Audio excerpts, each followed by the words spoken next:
At the family Christmas dinner, my daughter-in-law, Serafina, ordered me to leave the table.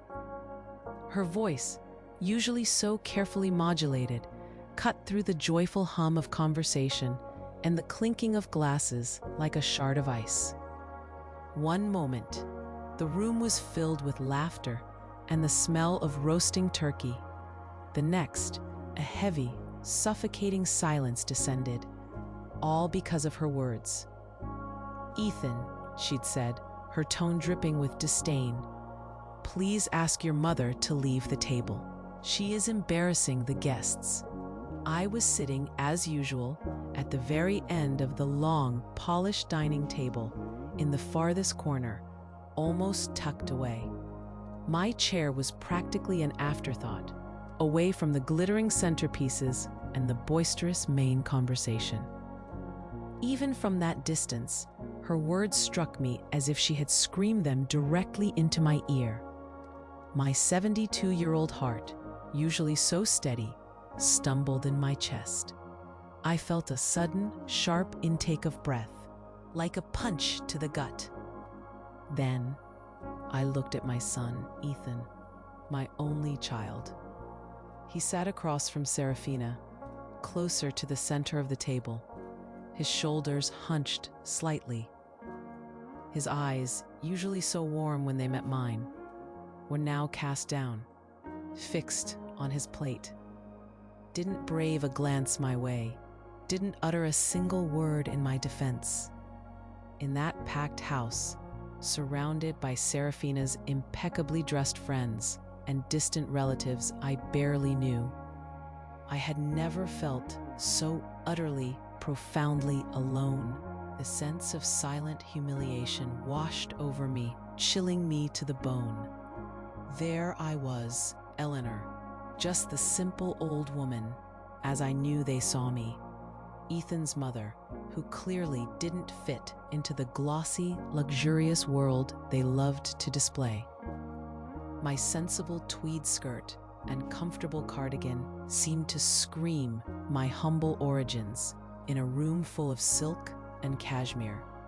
The pain was so intense it left me breathless, a raw, aching void where warmth should have been. It was more than just the humiliation of the moment. It was the culmination of years of quiet rejection, of an ever-growing emotional coldness that had slowly built a wall between us. I had felt the distance growing, a chasm widening, but this was an active expulsion. But beneath the sadness, beneath the sharp sting of tears that wouldn't fall, a strange, chilling clarity began to take hold of me. They thought they knew me. They truly believed I was nothing more than an aging woman with simple tastes and no real importance. They had forgotten who I was completely. They had forgotten what my late husband Robert and I had built together, brick by brick, with sweat and sacrifice, with every spare penny and every ounce of our unwavering determination. They conveniently overlooked the foundation upon which their very life was built. They thought that this blatant act of humiliation, they expected me to shrink in shame, to disappear quietly into the background, to accept my place as an embarrassing relic. Little did they know, as they sipped their expensive wine and laughed their hollow laughs, that this attitude, this cruel public display, was not a period ending my story. No, it was the fuse for a decision, a very important decision. I had been postponing for a very long time. I had put it off, you see, out of a deep, enduring love for a son who, in that moment, had shown he no longer recognized the woman who gave him life. He didn't recognize her, or her worth, or the silent strength that still resided within her. And what Serafina, my elegant, ambitious daughter-in-law, couldn't possibly imagine as she basked in her fleeting triumph was that the very table from which she so proudly expelled me was, in truth, rightfully mine. And the next day, oh, the next day would prove it. My name is Eleanor. I'm 72 years old now, and I've been it feels like yesterday and a lifetime ago all at once. My husband, Robert, he truly was the love of my life. The kind of love that builds things, you know? Together, we started with almost nothing, barely 2 dimes to rub together. But Robert, he was a brilliant building contractor, a true visionary, even when he was just starting with small renovations. And me? Well, I had a knack for numbers. Always did.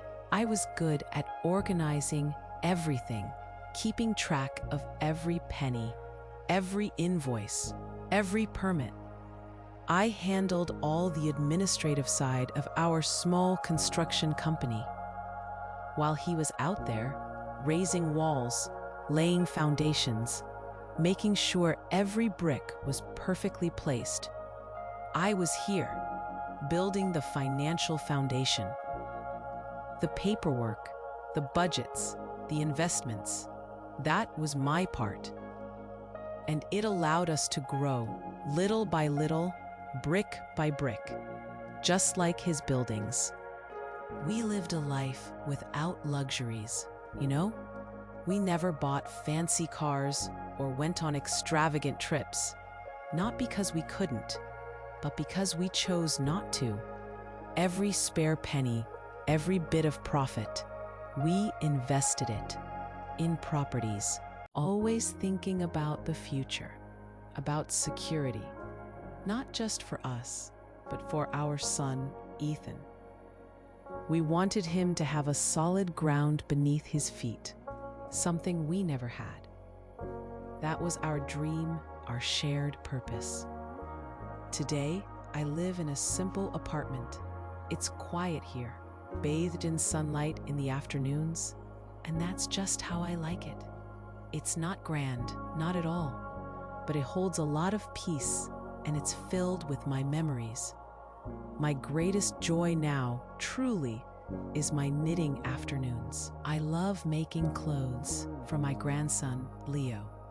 He's 7 now, full of life, and his face lights up when he sees a new sweater or a pair of mittens I've made just for him. And I spend a lot of time just sitting, remembering the life of hard work, yes, but more than that, remembering the life of partnership and love I shared with Robert. Those memories, they're precious. No one who sees me on the street imagines the truth. I walk slowly these days, with a slight stoop. My clothes are discreet, comfortable. You wouldn't look twice. My hands, they're marked by time, by age, by all the years of work and knitting needles. To everyone, I am just another retired lady, nothing special, and I never felt the need to flaunt anything. Never. Because Robert, my dear Robert, he always used to say, "Eleanor, true value is not in what you show, but in what you have to protect." And I believed him. I still do. I kept that teaching, that wisdom, deep in my heart, just as I kept the documents and the deeds, all the papers of everything we achieved together, everything we worked for, all those properties, all those investments. It's all here. I let my son, Ethan, and his wife, Serafina, live in the best house we ever bought. The largest one, the most beautiful, the crown jewel of our estate, really.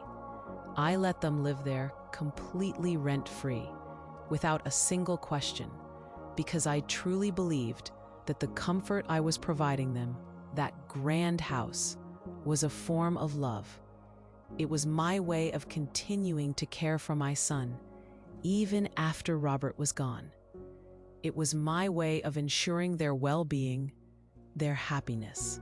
I just didn't expect that the love I gave so freely, so completely, would one day be used as a weapon to humiliate me.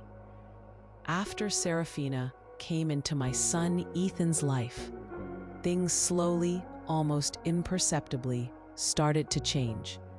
It wasn't a sudden storm, but more like a creeping fog, chilling everything it touched. At first, they were just small things, easy to dismiss.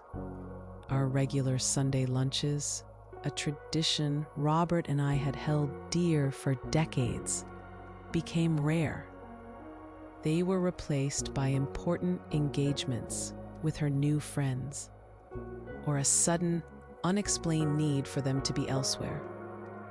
When I called Ethan, my only child, he always seemed rushed, his voice just a little too quick to say goodbye. And I could always hear Serafina's voice in the background, a low murmur at first, then more distinct, always with an edge of impatience. It was like she was orchestrating our conversations, pulling the strings, determining how long I was allowed to speak to my own son. She treated me with a cold politeness, a smile that didn't quite reach her eyes. It was a practiced smile, like one you'd wear for a business associate you tolerate, rather than a family member you love. She made a point to emphasize repeatedly how hectic and sophisticated their new life had become. She'd talk about designer brands I'd never heard of, and trips to exclusive resorts, and evenings spent with people whose names seemed to carry a certain weight in her world. Every word felt like a subtle way to highlight the chasm between their life and my own simple existence. I started to feel like an old piece of furniture that didn't quite fit into the new, sleek decor of their lives. A relic, perhaps, from a bygone era that they wish they could hide away in an attic. Serafina would make comments, always so casually, about my clothes. My comfortable, sensible clothes, the ones I'd chosen for practicality and warmth. She'd look at my old car, the one Robert and I had driven for years, and suggest, with a sigh, how I really should enjoy retirement to modernize a bit, or treat myself to something new. It was never a direct insult, but it was a constant, low-level hum of judgment, a continuous reminder that I told myself it was just her way, that maybe she didn't mean it with malice, that the important thing was that my son, my dear Ethan, was happy. I clung to that hope with all my might. But the truth is, I saw Ethan drifting away. He was becoming a stranger to me, a softer, less defined version of himself. The warmth, the easy laughter, the shared memories we once had, they seemed to fade, replaced by a guardedness, a subtle distance. He'd nod or look away, or suddenly have to end our calls. It felt like he was being slowly pulled into Serafina's orbit, becoming a mere reflection of her desires, losing his own identity along the way. The coldness that started subtly grew into an abyss, a vast emptiness between us that I couldn't cross. Promises to take me out with my wonderful grandson, Leo, were broken at the last minute, more often than not. A sudden, important meeting, a terrible headache, a forgotten engagement, and then I'd see the proof on social media. Serafina was always sharing their lives there, for the world to see. Photos of lavish trips to places I'd only dreamed of expensive dinners at trendy restaurants, always surrounded by those new, affluent, and influential friends. I was never invited. Never. Not even for a simple cup of tea. It wasn't just that I was excluded. It felt like I was the shameful secret they needed to hide. As if my simple presence, me, Eleanor, would somehow diminish their carefully constructed image. The pain of that exclusion was silent, a constant ache in my chest, a deep, persistent throb of feeling unwanted, unneeded, insignificant. And the Christmas dinner. Oh, that Christmas dinner. I had waited all year for it, you know? Christmas was always special to Robert and me. A time for family, for warmth, for gathering together. I had hoped, prayed even, that this year, the spirit of the season would somehow mend the growing rift, bring us closer. I truly wanted to believe that, but what I couldn't possibly have imagined then, what I couldn't have foreseen, was that this very dinner, the one I had approached with such hopeful anticipation, would become the stage for my greatest disillusionment. A moment when all those subtle slights, all those quiet rejections, all those years of slow, creeping distance would finally culminate in something undeniable, a painful, public display that would shatter any remaining illusions I had about my place in their lives. I arrived for Christmas dinner at their house. The house, you know, the one Robert and I bought so many years ago. It felt strange to call it their house when it held so many of our memories. So much of our hard work. But it was Christmas, and I carried a gift for Leo, my sweet grandson, a game he had been talking about for weeks, begging for it every time we spoke. My heart, despite all the subtle slights and growing distance, was still full of a fragile hope. I truly wanted it to be a good night, a family night, a turning point. But the moment the door swung open, that hope began to fracture. It was Serafina who answered. Her smile, usually so meticulously placed, seemed to freeze the instant she saw me standing there. A simple woman with a brightly wrapped package. The house was not filled with family as I had envisioned. It was teeming with strangers, all of them dressed in what looked like very expensive, very new clothes. Silks and cashmere shimmered under the chandeliers, and their laughter sounded sharp and sophisticated. I felt immediately out of place, like a mismatched puzzle piece shoved into the wrong box. I was quickly introduced to a few people, mostly as Ethan's mother, a title that felt less like an identity and more like a brief, necessary explanation before they turned back to their more important conversations. And soon enough, I found myself isolated, adrift in a sea of unfamiliar faces and forced smiles, tucked away in a corner near the entrance. I watched as people mingled, clinking glasses, their voices a polite hum of conversation, and I feel, when it was finally time to sit at the table, a table laden with gleaming silverware and crystal. Serafina, with a sweep of her hand, indicated my place. It was a solitary chair, placed at the very end, almost a separate island, far from Ethan, far from Leo, far from the main cluster of guests who laughed loudly and shared private jokes. I sat, my posture stiff, feeling the weight of the distance, the physical manifestation of the emotional gap they had carved out for me. During dinner, as the courses were served and the wine flowed, I could hear Serafina's voice, clear and loud, carrying over the chatter. She was talking to a group of her friends, and I heard her describe my simple life, my quiet apartment, almost as an amusing anecdote. She painted a picture of a quaint, rather provincial existence, a stark contrast to the glittering world she inhabited. It wasn't just a conversation, it was a performance.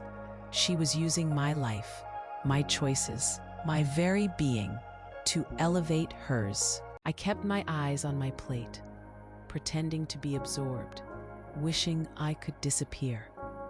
The final straw, the moment that pushed everything past the point of return, came unexpectedly. My grandson, Leo, bless his innocent heart, must have grown restless in his chair. He was 7, and the formal dinner must have felt endless to him. Suddenly, I saw him, small and quick, escape from his seat. He came running, his little legs pumping, right towards me, his eyes bright with pure, unadulterated affection. He scrambled onto my lap, wrapping his arms around my neck, asking for a hug. It was a moment of pure, unscripted love in a room full of artifice. It was then Serafina stood up. Her chair scraped loudly against the polished floor, cutting through the low murmur of conversation like a sharp blade. Her voice, usually so carefully controlled, was hard, clear, and utterly devoid of warmth. She looked directly at Ethan, but her words were for everyone in that room, including me. "Ethan," she said, enunciating each syllable with icy precision, "please, ask your mother to leave the table. She is embarrassing the guests." The silence that followed was deafening. Every single person, all 20 pairs of eyes, seemed to turn and fix on me. I felt their judgment, their curiosity, their pity. But what truly pierced me, what twisted the knife in my heart, was Ethan, my son, my only son. He was sitting there, across from Serafina, closer to the center of all that opulent display. He looked at his plate, his head bowed, his shoulders slumped. He didn't meet my gaze. He didn't say a word, not a single word to defend me, not a single word to tell her she was wrong. He just sat there, silent, allowing it to happen. I slowly stood up, my old knees protesting slightly. I held Leo a moment longer, kissed the top of his soft head, inhaling the sweet smell of his hair. Then I gently set him down. My vision blurred for a second, but I didn't let any tears fall. Not then. I turned and walked towards the door, my back straight, without looking back at any of them. I didn't need to see their faces. I already knew what I needed to know. As I closed that door behind me, the soft click echoing in the sudden quiet of the night, I wasn't just leaving a party. I was closing a chapter of my life forever. On the way back to my apartment, the tears I had held back all night, the ones that had pricked at my eyes in that humiliating moment, did not come. Not a single one. It was strange, almost eerie. In place of the raw, searing pain I expected, a cold, determined calm began to settle over me. It wasn't an absence of feeling. No, it was a transformation. The sharp ache in my chest didn't disappear, but it morphed, hardening into something resolute, something unyielding. The image of my son, Ethan, head bowed, unable or unwilling to meet my gaze, became so clear in my mind. And in that clarity, it wasn't a symbol of betrayal or abandonment anymore. It was, surprisingly, the symbol of my liberation. I saw him, and I saw myself. I was not a victim. I never had been, not truly. I was a woman who had been complacent for far too long, who had, in her deep, unending love, confused that love with permissiveness. I had allowed too much, excused too much, hoping, always hoping, that things would change, that the son I knew would reappear. But he hadn't. That night had proven it. The Eleanor who had entered that house, hoping for warmth and family, was not the same one who had left. That woman, the old Eleanor, was gone. Arriving home, I didn't instinctively seek solace in old photographs, as I might have done in the past, to remind myself of happier times, of the family we once were. There was no desperate need for comfort. Instead, my steps carried me directly to my old study, a room I've kept exactly as Robert, my late husband, left it. It's a quiet, serious space filled with the scent of old paper and Robert's leather-bound books. It felt like walking into a sanctuary, a place where his wisdom still lingered, a presence I could lean on. I went straight to his large, sturdy wooden desk. It was an antique, heavy and dark, and it had a locked drawer, one that only Robert and I knew about. I reached for the small, ornate brass key I kept hidden, a secret little thing only I knew the location of. With a soft click, the drawer opened, revealing its contents. Inside, nestled amongst other important papers, was the worn leather folder I hadn't touched in years, not since Robert passed away. It felt cool and smooth beneath my fingers as I took it out. I sat down in Robert's old armchair, the one he always used when he was thinking deeply, planning a new project. I opened the folder.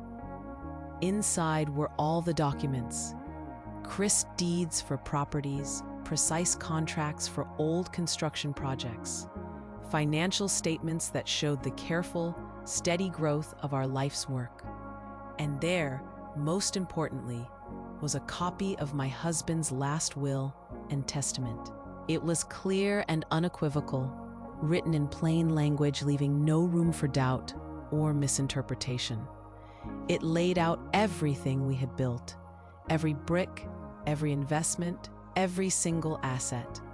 I spent the rest of the night reading each line, each clause, each carefully chosen word, not with sadness, not with sorrow for Robert's absence, but with a profound and unwavering sense of purpose.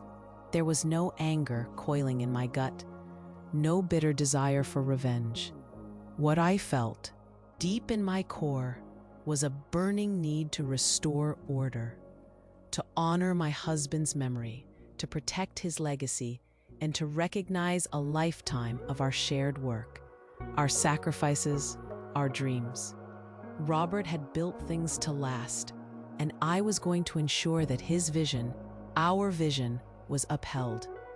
That blind love, the love that had led me to be so permissive, so hopeful, so willing to be humiliated, had finally dissipated.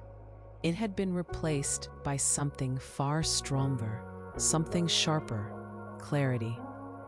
And that clarity, cold and precise, would show me the path of dignity. It was a path I should have walked much earlier, perhaps, but now I would walk it with unwavering resolve.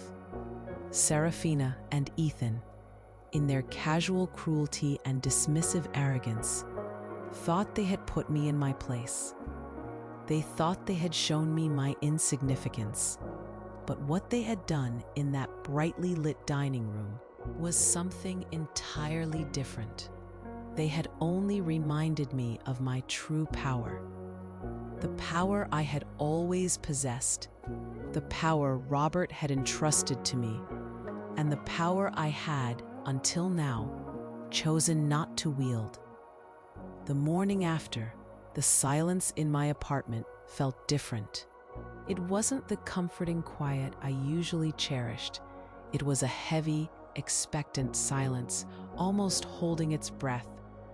I was sitting at my kitchen table, a cup of tea growing cold in my hands, when the phone rang. It startled me, a sharp jolt in the quiet room. I looked at the caller ID. It was Ethan, my son. My heart gave a little flutter, a faint flicker of that old, persistent hope. Maybe, just maybe, he was calling to apologize, to say he was sorry for not defending me, for letting Serafina treat me like that. It was a foolish thought, perhaps, a mother's heart clinging to even the smallest possibility.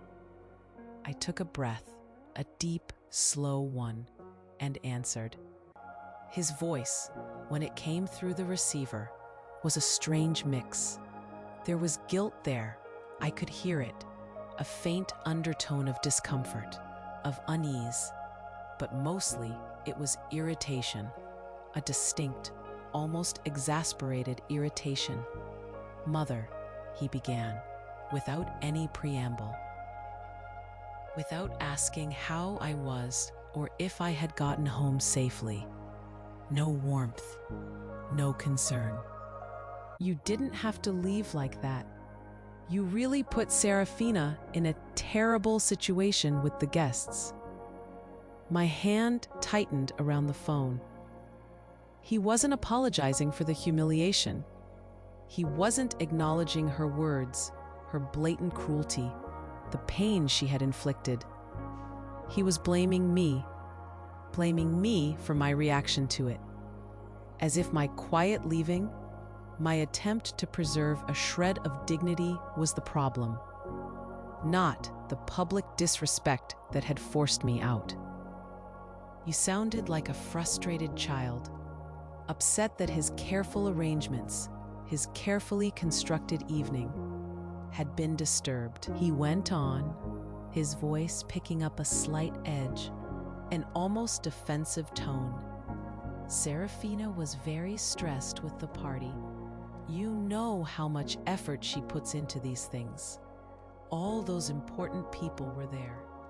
You really should try to understand her side." Understand her side? My mind reeled. Understand the side of the woman who publicly shamed me in the very house my husband and I bought, the house I still legally owned?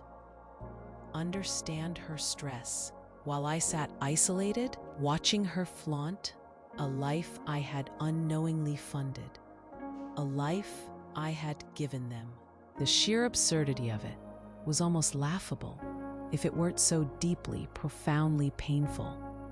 He wasn't asking for empathy. He was demanding my silent complicity in my own marginalization. He was asking me to accept it. I kept quiet, listening, my expression unchanging. The words were a hammer blow, each one striking against that fragile hope I still harbored. But I wasn't going to crumble. That cold, determined calm from the night before was still there, a solid core inside me. I just listened to him, to the subtle ways he revealed the true depth of his detachment, of his choice. Then came the final blow, the one that solidified everything, leaving no room for doubt or reinterpretation. "Mother," he said, his voice softening just a fraction, a practiced, persuasive tone, as if trying to soothe a difficult child. "To avoid any more problems, I think it would be better if you called Serafina and apologized, just to calm things down and maintain family peace." Peace. He used that word, peace. He wanted me to humble myself one more time, to swallow the insult, to pretend it hadn't happened, to apologize for being the inconvenient truth in their perfect facade, to buy a peace that clearly didn't include me, a peace that only existed if I disappeared, if I erased myself from their demanding narrative. He wasn't asking me to understand her. He was asking me to cease to exist, to become a ghost in their lives, appearing only when summoned, always subservient. My grip on the phone receiver was so tight my knuckles were white, but I said nothing, not a word. I didn't argue. I didn't plead. There was nothing left to say. The last thin thread of hope, that delicate filament I had clung to for so long, that hope for a reconciliation, for my son to see me, to remember who I was, to defend me, it snapped. It snapped with a quiet, undeniable finality that resonated deep within me, echoing through the empty spaces in my heart. I was completely alone, not just physically in my quiet apartment, but truly alone in this. My son's complicity in my pain, his willingness to sacrifice my dignity for his wife's comfort, for their manufactured image, for their carefully curated life, was far more cutting than Serafina's outright cruelty. Her actions were brutal, yes, but predictable in their ambition. His actions, or rather, his lack of action, his clear choice, were a deeper, more profound wound. He chose his side, and it wasn't mine. In that moment, holding the phone, listening to the faint hum of the line, I realized with absolute certainty that I was not fighting for a place in their family. Not anymore. That battle was over, and I had lost. But I was fighting for something far, far more important. For my own self-respect. For the dignity that Robert and I had built together. For the woman I knew myself to be, not the simple old woman they had tried to make me. The decision I had made the night before, in the quiet solitude of my study, holding Robert's will, solidified within me. It didn't just become firm, it became unshakable. It was a foundation as strong and true as any Robert had ever laid. There was no going back. There was no wavering. I brought the phone away from my ear, slowly, deliberately. I didn't say goodbye. I didn't need to. I pressed the end call button. The line went dead. My next call, the one I knew I had to make, wouldn't be to beg for forgiveness. It wouldn't be to mend fences. It would be to schedule a meeting. A meeting that would, in its quiet, undeniable way, change their future forever. Their comfortable, entitled future. And they had no idea. 2 days later, the air in Mr. Harrison's office was thick with an unspoken tension. Though they didn't seem to notice it, Ethan and Serafina arrived precisely on time, sweeping in with that familiar air of self-importance, a casual confidence that always seemed to say, "We are important people." I watched them from my seat, a quiet observer. They probably thought I had called them there for some dramatic confrontation, or perhaps to plead for more financial help, or even to offer another apology for my supposed misbehavior at Christmas dinner. Their expressions, a mix of slight annoyance and thinly veiled condescension, told me everything I needed to know about their expectations for this meeting. I just sat there, calm and composed. My hands rested in my lap, unmoving, feeling stronger and steadier than they had in years. I let Mr. Harrison, our family lawyer for over 30 years, the man who had drawn up Robert's will and handled all our affairs, conduct the meeting. He was a man of quiet dignity and sharp intellect, and he knew Robert and me very well. He cleared his throat, a small, polite sound, and placed a thick, legal-looking folder on the polished mahogany table between us. From it, he extracted a pristine copy of Robert's last will and testament, the very same document I had reread in the quiet of my study, the one that had brought such clarity to my confused heart. Mr. Harrison, his face grave and professional, began to read. His voice, usually so steady, seemed to carry an extra weight, a solemnity befitting the words. He started with the formal preamble, but then he moved directly to the heart of it, the main clause that Robert had insisted upon, the one he had explained to me so carefully all those years ago. The words resonated in the quiet office, each one hitting like a small, precise bell. The will, he read, clearly stated that as long as I, Eleanor, was alive, I would have the usufruct and full administration of all the couple's assets. Every single property, every investment, everything Robert and I had built together, it was all mine, legally to manage and control as I saw fit. I watched Seraphina's perfect composure begin to crack. Her eyes, usually so sharp and calculating, darted nervously between Mr. Harrison and the document on the table, and then came the part about the house. The grand, luxurious house where they live, the very scene of my humiliation. Mr. Harrison's voice was utterly devoid of emotion as he stated the undeniable truth. The house, the jewel in their crown, did not belong to Ethan, not legally. It was explicitly listed as part of the assets under my absolute control. They were not owners, they were merely my tenants, living there for free, by my consent, by my love, by my silent generosity. Seraphina went utterly, sickeningly pale. The carefully applied makeup suddenly seemed stark against her ashen skin. Her jaw, usually so firm, went slack.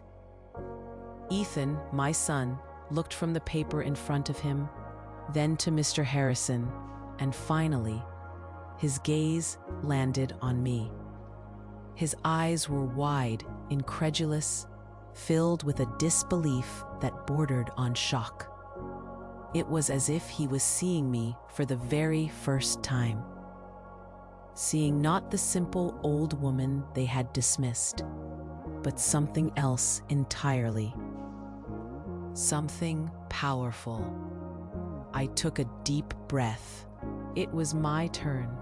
The words formed on my tongue, clear and firm, a voice I hadn't needed to use in years, a voice that Robert had always respected. It was the voice of Eleanor, the woman who had helped build an empire from nothing, the woman who had managed every detail, every number, every deed. My voice didn't tremble. It was steady. "I need the property back," I said, my voice quiet but carrying undeniable authority. I looked directly at Ethan, then at Seraphina. "I am putting the house up for sale." I saw a flicker of protest in Seraphina's eyes, a twitch in Ethan's jaw. But I continued, unwavering, "You have 30 days to vacate it." There were no shouts, no accusations from my side, no raised voices. There was no theatrical display of anger or triumph, just the truth, stated simply, stated definitively. The justice I sought needed no noise, just action. My words hung in the air, heavy with consequence. The shock on their faces was palpable. it wasn't just the shock of having lost a house, though that was clearly part of it. No, it was something far deeper, far more unsettling for them. It was the dawning, terrifying realization too late that the very woman they had despised, the one they had deemed insignificant and dismissed, the one they had ordered to leave their table in her own home, was the one who had held all the power all along. The woman they had humiliated was, and always had been, the true owner of their comfortable, complacent existence. And now, I was taking it all back. The shock on their faces, back in Mr. Harrison's office, was something I'll never forget. It was a cold, quiet shock. After that meeting, it didn't take long for things to move. I sold the large house, the one Robert and I had built our dreams into, the one that had become the stage for so much pain. I didn't want to live there anymore. That place, despite its beauty, was stained by bad memories, by the heavy silence of my son's neglect, by Serafina's cruel words. It wasn't a home for me any longer. The money from the sale was more than enough to guarantee a peaceful, comfortable future, not only for me, but also for my sweet grandson, Leo.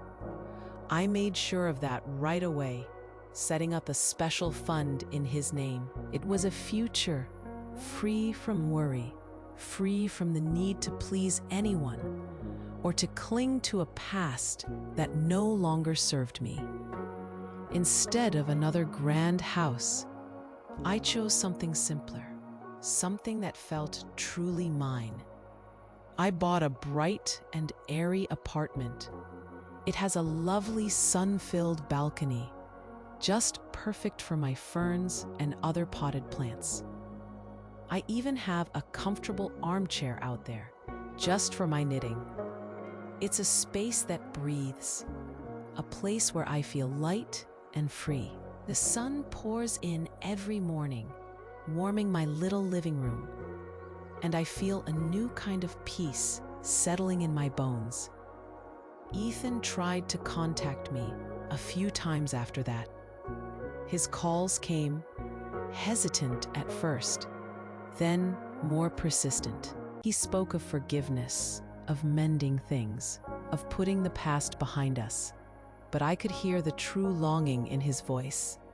It wasn't for me, Eleanor, his mother. It was for the comfortable life I had provided, the easy existence in that big house, the financial security that had simply been there, unearned.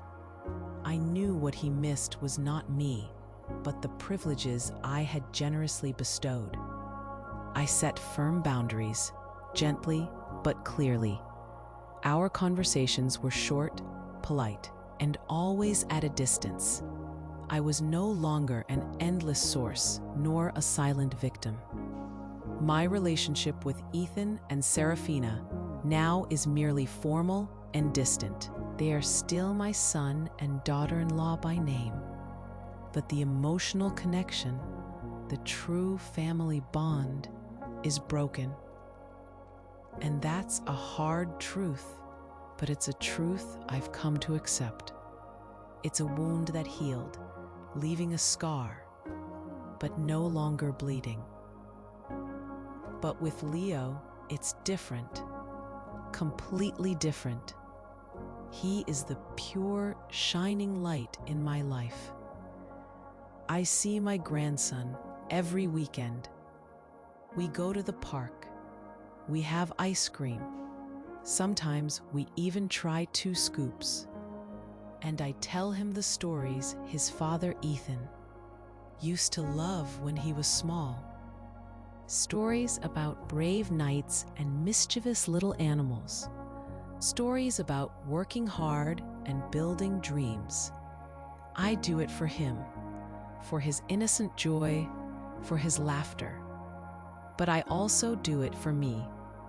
His unconditional love, his bright presence, reminds me of what is truly good and honest in the world. My life today is simpler, yes, much simpler, than it was when Robert was alive and we were building our empire.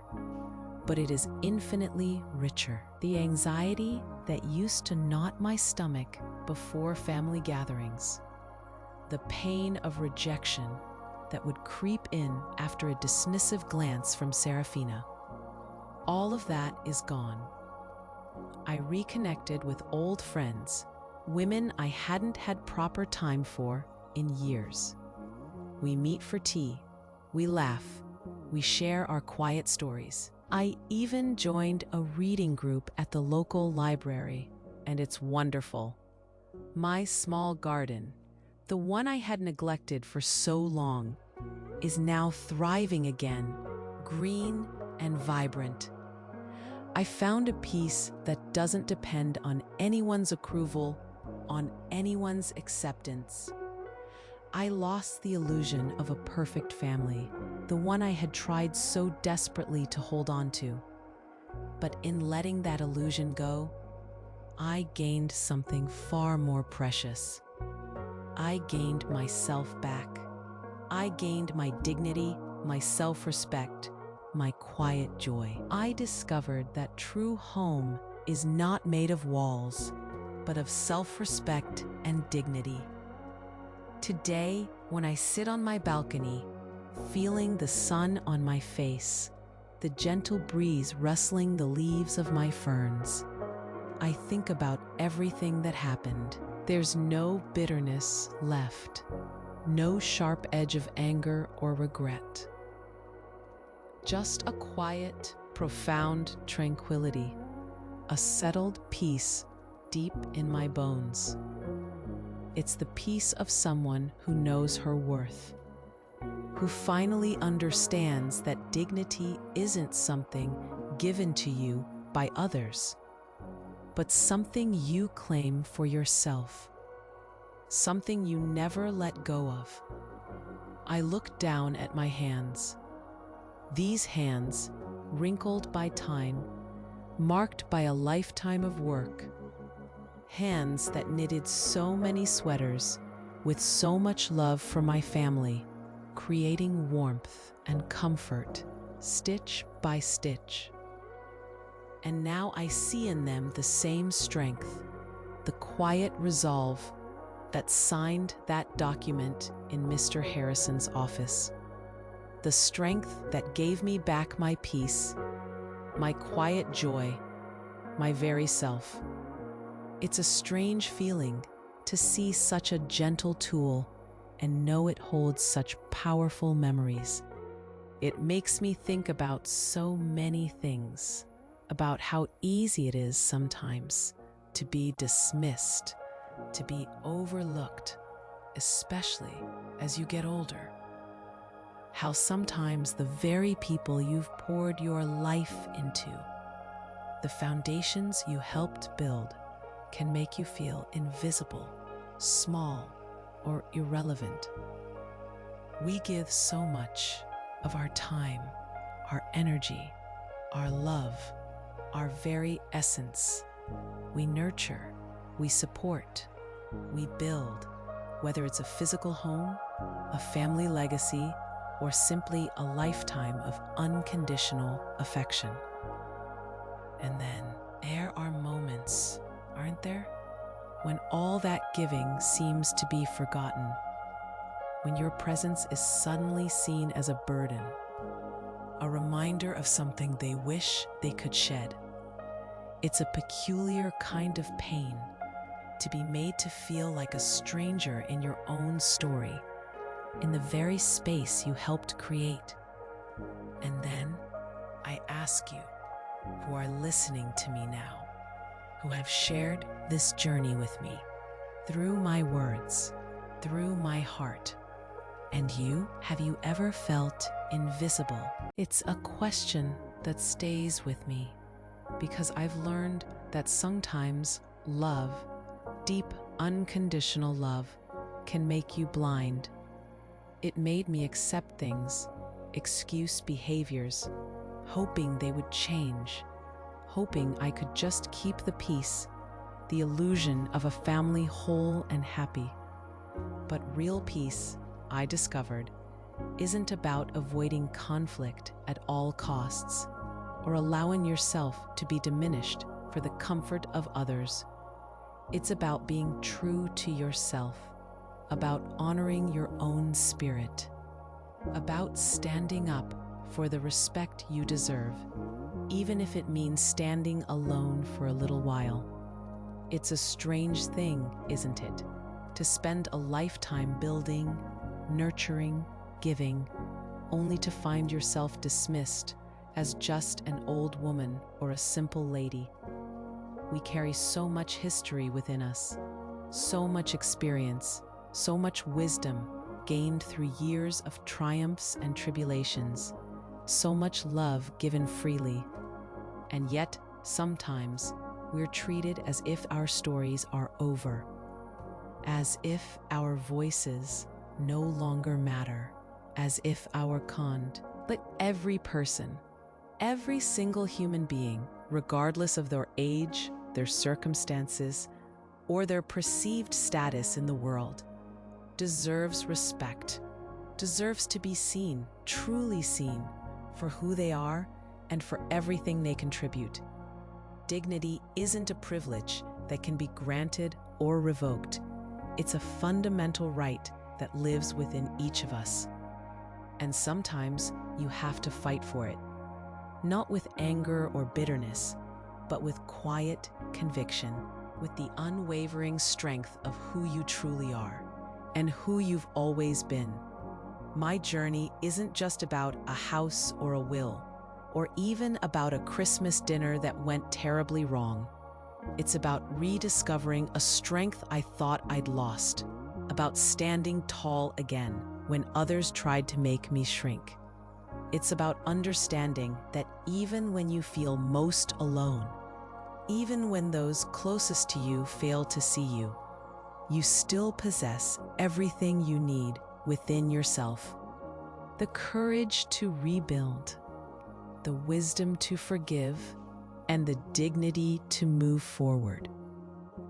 It's about realizing that some of the most profound victories are won not with loud arguments, but with quiet, determined steps, one after another, towards a life that truly honors who you are. It's a question that stays with me because I've learned that sometimes love, deep, unconditional love, can make you blind. It made me accept things, excuse behaviors, hoping they would change, hoping I could just keep the peace, the illusion of a family whole and happy. But real peace, I discovered, isn't about avoiding conflict at all costs or allowing yourself to be diminished for the comfort of others. It's about being true to yourself, about honoring your own spirit, about standing up for the respect you deserve, even if it means standing alone for a little while. It's a strange thing, isn't it? To spend a lifetime building, nurturing, giving, and yet sometimes we're treated as if our stories are over, as if our voices no longer matter, as if our contributions have simply faded away with time, as if our value expires. But every person, every single human being, regardless of their age, their circumstances, or their perceived status in the world, deserves respect, deserves to be seen, truly seen, for who they are and for everything they contribute. Dignity isn't a privilege that can be granted or revoked. It's a fundamental right that lives within each of us, and sometimes you have to fight for it. Not with anger or bitterness, but with quiet conviction, with the unwavering strength of who you truly are and who you've always been. Now, as I sit here, watching the world go by, from my sun-drenched balcony. Listening to the gentle rustle of leaves in the breeze, I feel a profound sense of relief. It's like a heavy burden has been lifted, one I didn't even fully realize I was carrying. The knot in my stomach that used to tighten before every visit, the dull ache in my chest from unspoken hurts, the constant whisper of self-doubt, all of it is gone. In its place, there's a lightness, a quiet joy that fills my days. I find beauty in the small things now. The warmth of my knitting in my hands, the cheerful chatter of my reading group, the fresh green sprouts in my little garden. These moments, simple as they are, feel like treasures. They are real, they are honest, and they are mine. I've exchanged a life of pretense for a life of authenticity, and I wouldn't trade it for anything. My journey isn't just about a house or a will, or even about a Christmas dinner that went terribly wrong. It's about rediscovering a strength I thought I'd lost, about standing tall again when others tried to make me shrink. It's about understanding that even when you feel most alone, even when those closest to you fail to see you, you still possess everything you need within yourself. The courage to rebuild, the wisdom to forgive, and the dignity to move forward. It's about finding that unwavering core of who you are and holding on to it, no matter what. And as I share this with you, hoping my story might touch something in your own heart, I also want to share something practical. If you want to keep receiving real stories like this, pay attention. YouTube might be unsubscribing you without warning. Please confirm you're still subscribed to the channel and hit the bell icon. It's a small thing, but it helps these stories, these whispers of truth and resilience, reach more people who might need to hear them. It helps us stay connected, sharing these quiet lessons together. It's about realizing that some of the most profound victories are won, not with loud arguments, but with quiet, determined step.